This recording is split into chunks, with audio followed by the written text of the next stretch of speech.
Welcome back to another episode of the A Sports Podcast. My name's Art Hill, my brother Alex. What's going on, guys? What's going on? Alex, real quick, we skipped over the Canelo recap because of our schedules, but you guys didn't miss anything. He just destroyed the guy. Any thoughts? Nothing really to talk about. Any thoughts on him fighting Billy Joe Saunders? Not really. I had already expressed my opinion on that fight, but yeah, I mean, hopefully it lives up to the hype. Okay.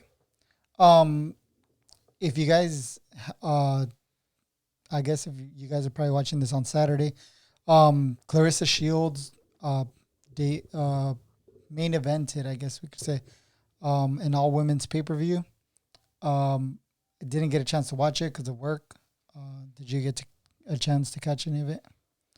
No. But from what I read, she dominated. She's a 2-division undisputed champion, which is good. But I'm gonna be honest, women's boxing needs a deeper pool before we can get excited about it. I just feel like there's not enough women for women's boxing to really be, a week in and week out staple in boxing or on TV.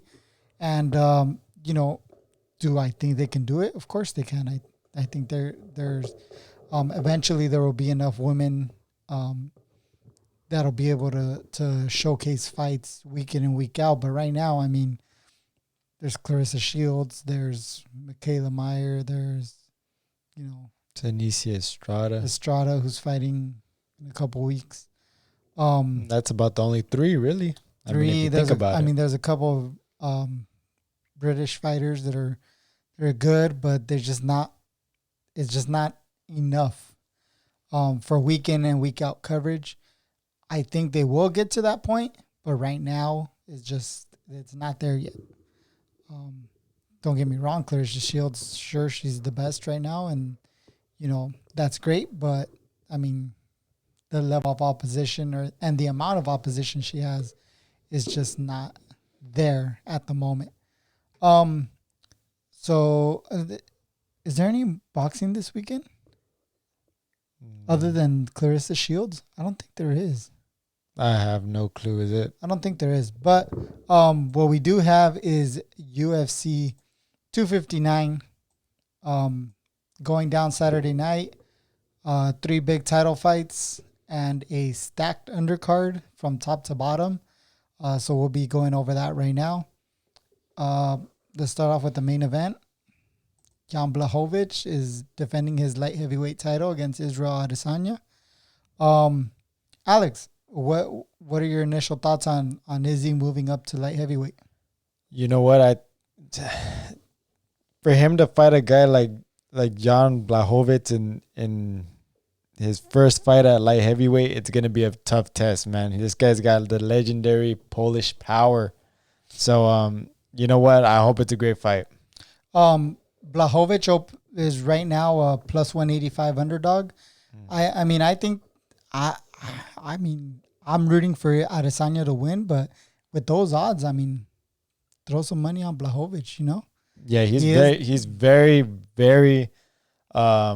he's being underestimated, I think, in my eyes. Like, a lot of people are just thinking that Adesanya is just gonna steamroll this dude. And I don't think that's going to be the case. Now, I don't think Adesanya's overlooking him because we've seen Adesanya be, at his best the last couple fights. No, but I'm saying, as far as people, everybody, just because they don't really know him, that's why. The media and everybody's just kind of like, well, Blachowicz is, sure, he won a vacant title and, he didn't really beat anybody for it. I mean, he's beaten some great guys at light heavyweight. So, really excited for this He beat a Dominic Reyes for the title, who arguably they could have given that fight, Dominic Reyes versus John Jones. They could have given that fight to Dominic Reyes. Yep. Okay, if everybody's being 100% here, that fight could have gone to Dominic Reyes. And I'll be honest here, I think that fight was very close. That third round was what decided everything. John Jones won that fourth and fifth rounds. But Dominic Reyes and John Jones had a very close third round because we know that rounds 1 and 2 went to Dominic Reyes. So that third round was what decided everything. Nobody knocked out Dominic Reyes the way that John Blachowicz did. John Jones didn't even hurt Dominic Reyes. Yeah. So, that just shows you the type of power that this guy has. Yeah, Blachowicz is definitely underrated, especially in this fight. I don't think he was underrated before this fight. But now that he's champion, he's kind of being overlooked, which is unfortunate. But I think that's gonna, put us in a great position to watch a great fight. Prediction? I do think Adesanya somehow pulls it out, but it's not going to be easy, man. I'm telling you, I would not be surprised if Jan Blachowicz beats him because, Adesanya is going to have to evade him for 5 rounds. That's going to be a tough task. All he needs to do is catch you once and he can hurt you. So, and then you take into consideration the size difference. Jan Blachowicz, he weighed in 205, like heavyweight weight. Adesanya weighed in 5 pounds under at 200 pounds. And by the time they rehydrate, Blachowicz is going to be at least, I want to say 220 something, maybe 230 around there. Adesanya is going to be about the same. Yeah. Like he's going to be, he's going to, so not even 210. He ain't going to be 210. There's going to be like at most 203 is what I'm calling. He was eating pizza on the scale. True. There's no way. And especially, I think his body's going to be too like a Floyd Mayweather where you kind of like burn calories while you're sleeping. Yeah. So he's going to have to start trying to eat in order for him to be, anywhere in that 205 range per se. He said he was going to weigh in at 193, but he lied to us. That's what he said. That's what he was aiming for. But I think that was just a head game. I think 200 is a good weight for him to weigh in at, not trying to come in too heavy or anything like that. But Adesanya definitely, I think, is going to pull it off.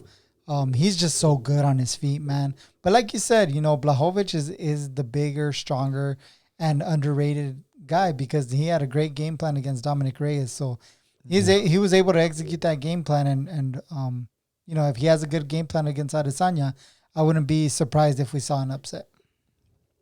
Sounds good. And I hope it's not a boring fight either. I hope it's none of this Yoel Romero versus Adesanya.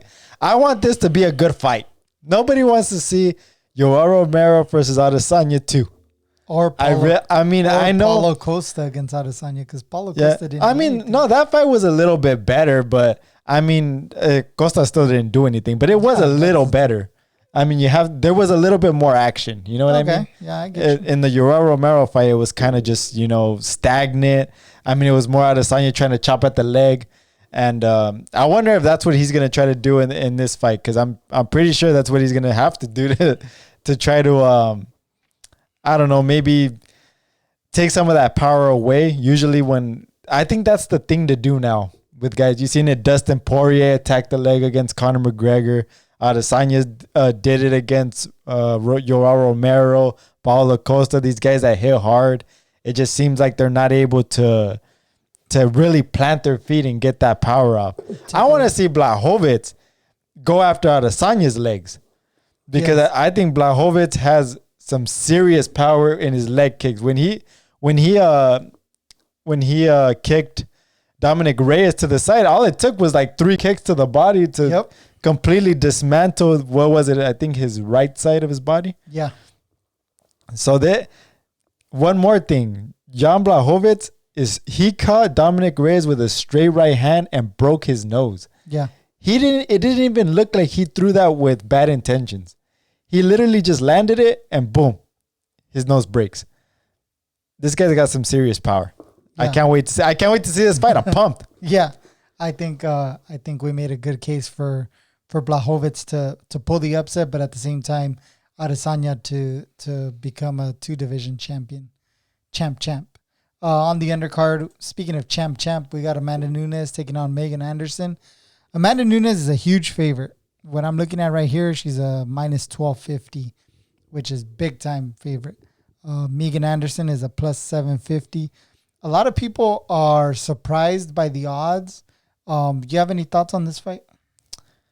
I just think Amanda Nunes is just too good. I mean, I don't see anybody really giving her, I mean, a run for her money, honestly. I mean, I thought Chris Cyborg was going to be the one that's, it's going to be a close fight. I mean, she steamrolled Chris Cyborg.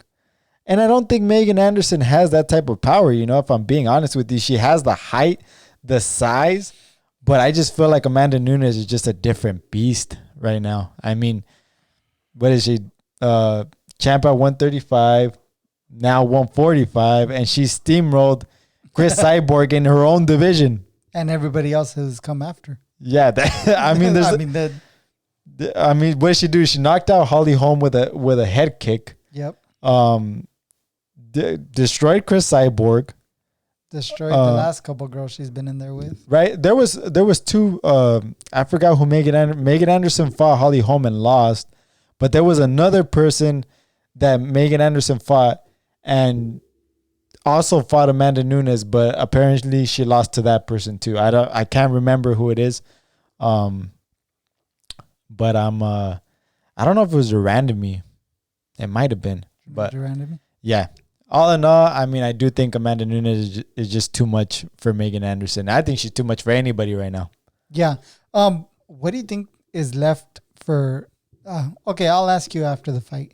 I was gonna ask you what's left for Amanda Nunes to prove, but I'm like, maybe we'll wait till after this fight because I don't want to overlook Megan Anderson either, and give her respect. Maybe after the fight, we'll see what's in the future for both ladies, but yeah, I just think Amanda Nunes is just too good right now. Yeah.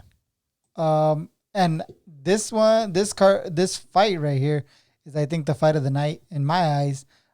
Peter Yan taking on Aljamain Sterling for the bantamweight title. Peter Yan won the title, beating Jose Aldo in his last fight. Aljamain Sterling got this title shot by submitting Corey Sandhagen. In his last fight, he submitted him in like a minute something. This fight is going to be so good. Who you got? Peter Yan or Aljamain Sterling? You know what? Coming into the week, I thought, Aljamain Sterling has, the grappling to really just, we haven't seen Peter Yan get tested, in that category yet. But now that I'm looking at it, I think Peter Yan's gonna edge it out. I think he's gonna be able to catch Aljamain Sterling. I think he has the cardio to keep up with Aljamain Sterling, and I think he's being a little underestimated in his ground game as well. But Aljamain Sterling is a dog on the ground, but I just think Peter Yan's gonna be able to be sharp, and if Aljamain Sterling is coming forward, it can lead him to get caught. Yeah, so and Peter Yan is the last guy you want to get caught by because he will finish you. Yeah, I mean, he may not have that knockout power in one punch, but if he gets you hurt, it's over. I mean, this guy's gonna swarm on you, and he has a cardio to go day for days for days. Yeah, I think Aljamain Sterling, and this isn't just because of the Corey Sandhagen fight, because I think that was, I'm not going to say it was a fluke, but it was just a bad position for Sandhagen, and Aljamain Sterling took advantage and was able to get his back to choke him out. But just his last couple fights, he's been on a roll. He's been able to beat guys, fairly convincingly, I think. And he's earned this title shot. Yeah, he definitely has. Just like Peter Yan earned the title shot and earned the title by beating Jose Aldo, I think Aljamain Sterling has definitely earned this title shot. And I think, to me, this is his time, and this is probably the best he's been in his career. Like I said, he's on a roll. He's looking good. But also Peter Yan is also, probably at the best in his career after beating Jose Aldo. So this is a great fight between two guys. We could say they're in their primes. They're in the best point of their career. I just think Aljamain Sterling, will find a way to confuse Peter Yan and be able to eke out a decision. Oh wow! I don't see him stopping Yan. I mean, unless he catches him with something like there's Sandhagen. You know, I wasn't expecting that. I don't think anybody was expecting that. You know, things like that can happen. But I think Sterling's going to try to do some awkward stuff to really get Jan off balance, and I think he's going to be able to pull it off. You know what I was thinking about coming into the week? I thought Aljamain Sterling's just his ground game was going to be too much for Jan. But then I looked at it, and I kind of looked at I actually watched over the Jose Aldo fight. I know it's completely different fighter and everything, but there was a point in time where he dropped Jose Aldo, and he wasn't afraid to get in some ground and pound, get on top of him in half guard. And Jose Aldo's a black belt in jiu-jitsu, so I mean, I know Aljamain Sterling's probably a different level than Jose Aldo, although he's a black belt. I feel like he's better. I think he's better equipped on the ground. Like that's his game plan. You know, that's what he does in all his fights almost. Yeah. The only time he didn't really do that though was in the Pedro Munoz fight. He actually kept that fight standing up, which that one actually surprised me as well because he was able to come forward, and it looked like he just overwhelmed Pedro Munoz with the pace, but he kept it on the feet, and that's because Pedro Munoz as well has a really good ground game. Yeah. So you know, but it looked like Petr Yan didn't really mind getting into the jiu-jitsu with Jose Aldo. So I mean, you know what? I think he can hold his own, and if he does, I just hope Aljamain Sterling doesn't get caught early, because if he does, I mean, he has been knocked out before. I mean, although it was from Marlon Moraes, that definitely packs some heat. Yeah. I mean, the only thing that was wrong with Marlon Moraes is that he's strong for that first round, and after that he's done. Like, I mean, he just doesn't have the gas tank to what is the old saying? With great power comes great responsibility. Yeah. If you don't have the gas tank to withhold the power for 5 rounds, then you're gonna run into a guy like Petr Yan that has power, that has cardio, and you know what I mean. So, you know what? I'm pumped for this fight. That's what I was. These guys been jawing at each other. They've been talking crap to each other. At the weigh-ins, Petr Yan said that Aljamain Sterling was shaking in his boots and this and that. These guys don't like each other. I can't wait. I hope they bash each other's faces in, man. I can't wait. Going back to what you were saying about Moraes, you know, packing a punch, we saw Petr Yan do it into the 5th round, you know, against Aldo. So, you know, he's definitely there for 5 rounds. And in order for Sterling to get him out, I think he's going to have to, you know, really do something special. But that's why I think this fight will go to a decision. And I'm pulling for Aljamain Sterling. Now, Aljamain Sterling has talked, though, in this fight that if he gets Petr Yan's back, that he's going to be in some deep shiz. Well, of course. I mean, but getting somebody's back is, you know, it's easy to say if I get to your back, you know, but you got to get there first. Yeah, good luck getting there. I mean, Petr Yan. Aljamain Sterling's telling Petr Yan not to back up. I think Petr Yan's not gonna back up. I think these guys are gonna meet in the middle and they're gonna start slinging, man. And if I don't know, I can't wait to see it. If I'm not mistaken, Aldo caught Yan with a couple good body shots. He did, and Petr Yan didn't even look to buckle at all. Yeah, but that's what kind of amazed me. I think Aldo landed some good punches and good strikes. I actually just watched that fight. I'm not gonna say he hurt Yan, but he definitely got Yan's attention. Yeah, but it didn't seem like Yan was really affected to the point where he had to, you know, switch up the game plan. Like, he was there to fight with Aldo, standing up, and, you know, Aldo's stand-up was pretty good in that fight. I mean, Aldo didn't really do anything wrong. Yan was just able to overwhelm him over the 5 rounds. I think that's where Petr Yan's I think that in that fight, it showed how smart he is, because he was getting his leg chopped up. I think it was the first two rounds of that fight, and then he switched stances. He switched from orthodox to southpaw. Yep. And then since then, Jose Aldo never threw a leg kick after that until Petr Yan switched again to orthodox. So all he had to do was switch southpaw, and Jose Aldo never threw a kick to that other leg. So, I mean, it shows that he's able to make adjustments. Yeah, making adjustments on the fly, very important, especially once you get to the title fights.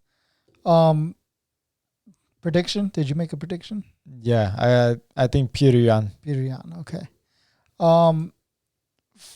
What is it? The second fight of the main card will be Islam Makhachev taking on Drew Dober. Alex Makhachev has been talked up to be the next Khabib. Right. Some people are even saying he is better than Khabib, like a better version of Khabib. I doubt that. What are your thoughts on Makhachev? From what I know of Makhachev is that he trains with Khabib. He trains at AKA. I've seen a couple of YouTube videos where he's training with Khabib. He's training with the guys that Daniel Cormier brings into AKA to wrestle with. Although I don't think Islam is probably as good as Khabib as far as the ground game goes, he's definitely very tricky. Like he has that sambo background, the same thing. That's what they pretty much are known for in Russia. It's that whole sambo thing. So I do think Makhachev is coming up. What is he, like 18-1? I believe so. Yeah, 18-1. So I mean, I just hope that he's able to get up there in the rankings, because this is really his first talked about test, really. I mean, if you really think about it, there hasn't been anybody else that he's fought that really made any noise. I think this is the first one to really catch attention, and I hope he makes a statement. Yeah, Drew Dober's no pushover. But Makhachev is just being held as such a high pedestal that Dober's kind of being overlooked. But like you said, this feels like Makhachev's audition. Like if Makhachev could make easy work of Dober, then we have a real they have a real problem at 155, right? Yeah. Yeah, 155, they have a real problem because Makhachev's going to come for everybody. And it starts with Dober. If he's able to get past Dober and able to dominate, I think there could be, big things in the future of Makhachev. Nice. Also on the card, on the main card to open, Thiago Santos is taking on Alexander Rakic, where Rakic is the favorite against Santos. That should be a pretty exciting fight. Any thoughts on that fight? They're saying it could be fight of the night. So, you know what? We all know when Thiago Santos gets in there, it could be a learning night for anybody. So, for him or for his opponent. For him or for him. So, you know what? I hope it's a good fight. I can't wait to watch that one. Yeah. So all 5 fights on the main card are really, really good. I actually missed that one on the slides. I'm sorry about that, guys. Good. No, it's not. You know what? I was in charge of making the slides for this one, and I totally messed it up. You failed. I failed. Dominic Cruz taking on Casey Kenny will be the main event of the prelims on ESPN and on ESPN Plus. Dominic Cruz pretty much taking on an up-and-comer in Casey Kenny. Thoughts on Cruz getting relegated to the prelims of a pay-per-view and fighting an up-and-comer? This is absolute absurd disrespect that they are doing to Dominic Cruz by putting him on prelims. That is ridiculous. I don't care how many injuries this guy had. I don't care if he got stopped in his last fight. That doesn't matter. The fact you're putting Dominic Cruz on the prelims. When has he been on the prelims? Since 2014. I think since 2014 he has yet to see a 3-round fight. If I'm being correct, but yeah, you're pretty close, right? I mean, I saw that somewhere. I don't know if I'm getting my he fought Garbrandt. He took a bunch of time off, and then before that he fought Dillashaw. He fought Faber like 3 times, right, for the belt, or twice, and those were all 5-round fights, right? And then after Garbrandt, was when he fixed his injuries, and then he fought Cejudo, right? After Garbrandt? Or did he fight one fight in between? I don't know if he fought one fight in between, because I think he was scheduled to fight Frankie Edgar, and then that's when he got his shoulder got messed up or whatever. He tore something in his shoulder. I'm telling you, there's something going on. He's actually one that talks about that whole Cipro thing going on. He says that it makes your tendons like real putty and stuff. Do you think maybe he used that stuff? He did use it. He said in Joe Rogan's podcast, and he says that a side effect of Cipro is that it makes your tendons like real putty. What did he use it for? I think he used it for like, I don't know, when he tore his ACL or whatever. He said that he also got plantar fascia tendonitis in both his feet.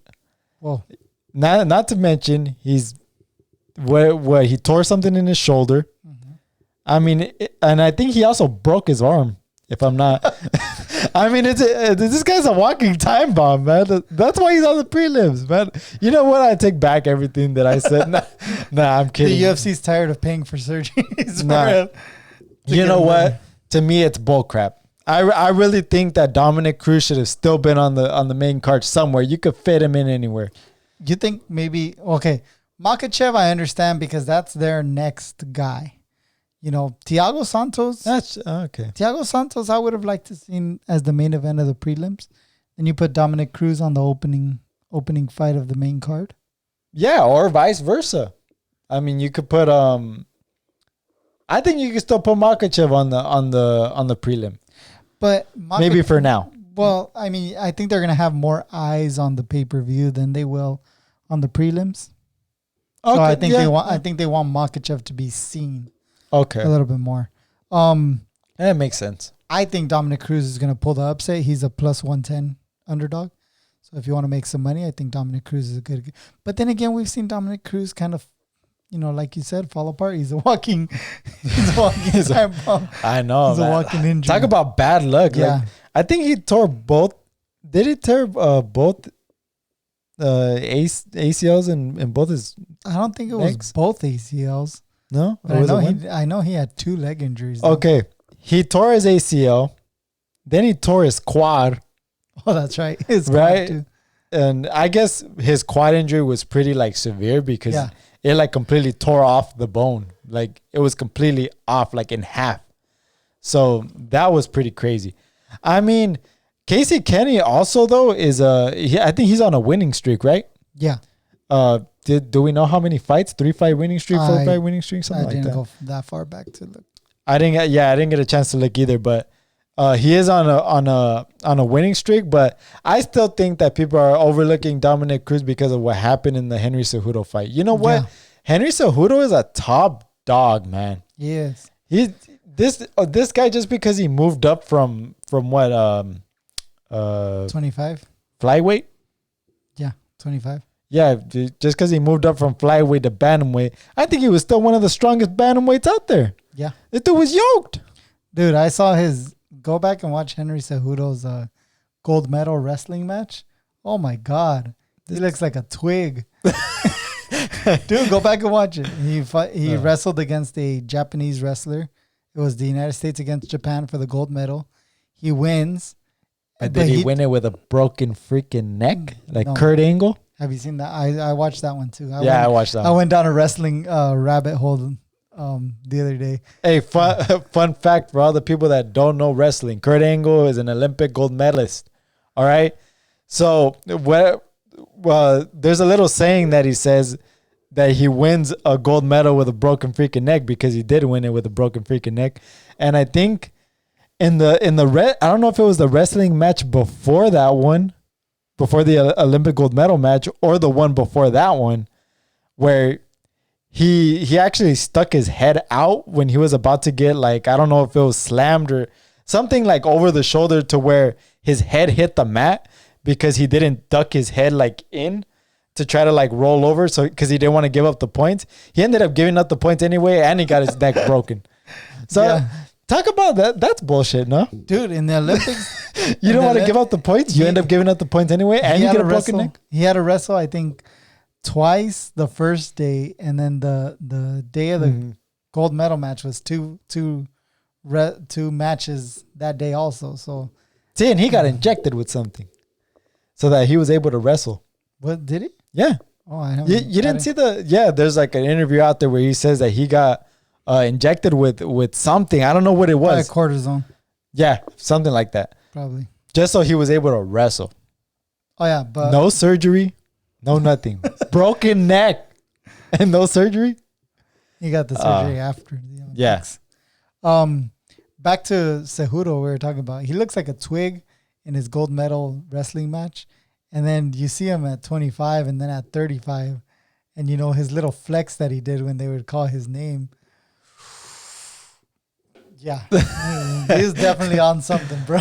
He was definitely yoked out. I think his best flex is when he stops somebody and he's like, Oh, man. All right. dude's yoked. Also on the UFC 259 prelims, Song Yadong. Great finisher. That's the Great next fighter. top prospect coming out of Team Alpha Male. Yep. Joseph Benavidez is also on the undercard. He's an underdog against Askarov. That's gonna be that. I hope that's a pretty good fight. Dude, is Joseph Benavidez ever in a bad fight? I don't think so. You know what? Win or lose, he's in a pretty good fight all the time. Yeah. What happened in that first fight with Deves and Figueiredo? Didn't he get like eye poked or something to where they got a rematch? Because he got a rematch with Deves and Figueiredo, but that the rematch is when he got like submitted. He got choked out. Yeah, but did he get like a headbutt? No, there was like a He headbutt. got knocked out by a headbutt. Yeah, it was like a headbutt. And then Figueiredo, finished him, but it was a headbutt that really hurt him first. Right. Yeah. So then he was able to get that rematch, and then he got choked out. Yeah. Isn't he also coming off another loss though, or am I just drawing a blank? I'm trying to think if he fought after that. He might have. I remember seeing him somewhere. I just can't really remember, to be honest. It's a lot to keep up with. Kai Kara France is also a guy that I read we should look out for on the prelims that are on ESPN. Early prelims, Tim Elliott's on the early prelims. Yeah, and that's all I see. Any last thoughts on UFC 259? You know what? This is a stacked card. I'm freaking pumped. Props to the UFC for putting this together. I mean, I can't wait. I'm a big MMA fan, and this is what I want to see. Petr Yan versus Aljamain Sterling. This fight could That's go, a main event fight. Yeah, that's a main event fight in itself. This fight could go either way. All right, this is like literally as close. It's not Amanda Nunes, Megan Anderson. Amanda Nunes going really slay SmackDown. You know what I'm saying? But hey, I don't know. I think people are overlooking Megan Anderson just a little bit. They can't overlook her. She's too tall. You're gonna have to look at her at some point. How did I know you were gonna say that? How did I know you were gonna say that? She's 6'4". Dude. Well, okay. The first, when they had their press conference, she was wearing heels. So she looked huge next to Amanda Nunes. But at the weigh-in, she looked even bigger because she wasn't wearing heels. Yeah. And then there was no more excuse. Goddamn, she's tall. Yeah. So, dude, that could also be an advantage for Megan Anderson. It could be if she knows how to use it. She knows how to use that reach. Yeah. I mean, then we have Jan Blachowicz versus Israel Adesanya. Mm-hmm. I mean, none of these fights have gotten canceled. Nothing to do with COVID. Everything is good. I hope we get to see some really good fights. I think, and I'm pumped. Well, I was gonna say something else right now. What was I gonna say? Hold on, I'm trying to figure it out. Well, meanwhile, he figures it out. Make sure you guys subscribe, leave a comment, drop a like. Helps out the podcast. I was gonna tell you I don't want to be like the, I don't know if it's something to really talk about, but what are your thoughts on Khazmat Chimaev? He announced his retirement earlier on this week. To talk about that. What are your thoughts about that? It's just another reminder that COVID's real, man. COVID's real. I don't care what people say. I mean, we got a guy in his prime, he was going to fight a top 5 contender and, easily on his way to a title shot. And he just retired. Now, I don't know if this is a permanent retirement because I could see Chimaev in a year or two, you know, to go through tests, go through, you know, exams or whatever, feeling better, getting back into training little by little, and then saying, okay, my body I feel is back to normal. Let me go back to training.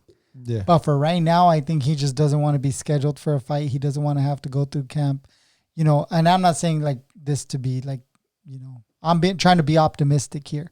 Right. I hope it's not a forever retirement, you know, because the guy has a bright future ahead of him.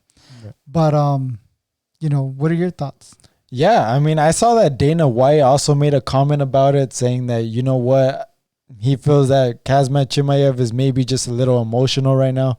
You know, I don't know if this fight with Leon Edwards, did it fall through twice due to COVID? Fall through twice. Well, we could even say 3 times, because first they couldn't get Leon Edwards over for fights. Right. And then Chimaev tested positive, which was the second time. And then this last time was Chimaev not feeling well. You know, not feeling like himself. Oh, so they had scheduled the fight like after. I don't know if they scheduled it, but the first time I know Leon Edwards couldn't get a fight because he couldn't get out of the UK. Right. So I remember you that know, one. Even if they would have scheduled him, and I don't know if Chimaev was on the radar then, but then finally it was, you know, Chimaev Edwards was scheduled, and then that's when Chimaev tested positive. And then now this last time that it was scheduled, he just decided that his body's not right. And then about a week later, we get the retirement news, which is, you know, it's scary. It's scary stuff, man. Yeah, there was even a world-class athlete. I think in his on his story on Instagram, he had like a sink full of blood. I don't know if he would. Oh, I didn't see that. I don't know if he was like coughing up blood or something. I do think it's an emotional retirement right now. I feel like, you know, I'm not saying that he doesn't feel sick or anything. I'm saying, you know, he probably feels a lot of lingering effects of COVID. He probably feels, you know, anxiety. He's coughing up blood, things like that. But I think as time goes on, you know, maybe his body will adapt, and hopefully he'll be able to come back, you know, because I would really hate to see Kazmat Chimaev retire. I mean, this is his peak, you know, he's coming up. He's fighting Leon Edwards. I mean, if he stops Leon Edwards, or if he would have stopped Leon Edwards in this fight, easily he was in for a title shot. Yes, definitely. You know what I mean? So I mean, I really hope that he comes back and he's able to be in good health. Yeah, I completely agree. Like I said, maybe this is just reactionary, and he's like, you know what, I just need to kick back for a while, and then, you know, in a year or two, he starts getting back into training and he feels better, and he, you know, gives it another go. Sure, maybe he loses a year or two off his career, but at least he'll be feeling 100%. Yeah. You know, so we wish him the best. Hopefully, you know, he's able to get back out there. Well, so now what's next for Leon Edwards? I really don't know. You know what? Colby Covington's there. You know what? Colby Covington's on, you know, up here right now. You know what I mean? He's dating Polyana Viana. That's the whole thing on Instagram right now. She's wearing a Chaos shirt. You know what I mean? I mean, there's no more confirmation needed than that. You know what I mean? Everybody's saying, well, yeah, but she hasn't posted anything on her Instagram. She's wearing this shirt that says Chaos on it. Do people not remember that freaking Colby Covington went to Brazil and did this promo that literally got him almost killed? And you know? she's still... Yeah, and she's still, you know, What if it's a setup? I don't know. I don't know about that one. But what I'm saying is, you know what? Colby Covington and Leon Edwards, that could be a really good fight. You know, but I don't think anybody beats Colby Covington now. What about Wonder Boy? Wonder Boy. What? No, not Wonder Boy. What do you mean? Against Leon Edwards. Oh, you know what? Yeah, that could be a good fight. Yeah. What about what's next for Usman? Oh, I don't know, but I mean, who really tests Usman right now? Well, they're saying George Masvidal. I don't know if they're gonna do the whole tough thing. They want to do the Ultimate Fighter. Yeah, the Ultimate Fighter. You know, I feel they should do it, but then I don't know if negotiations picked back up because Kamaru Usman said on one of his tweets or whatever that he wasn't feeling generous anymore, and then you know, George Masvidal tweeted back telling him that he was a wuss or whatever the case. And so I don't know if the negotiations pick back up. Hopefully we get to see that rematch or whatever. Yeah, I mean, what else is there really more to say? I'm surprised we haven't seen Masvidal. He was at the Canelo fight. Well, I mean, fighting. Yeah, no, yeah, fighting. No, we haven't seen him. It's been a while. Yeah. Well, thank you guys for watching this episode of the A Sports Podcast. Make sure you guys check out our recap. It'll probably be up on Monday. We're gonna try to do it Mondays. Whoops, sorry. We're gonna try to have our recap up on Mondays, and then we're gonna try to have our previews up Fridays or Saturdays. So make sure you guys check out, stick around or keep an eye out for that. And thank you guys for watching this episode of the A Sports Podcast, and we'll talk to you guys next time. Peace out, guys.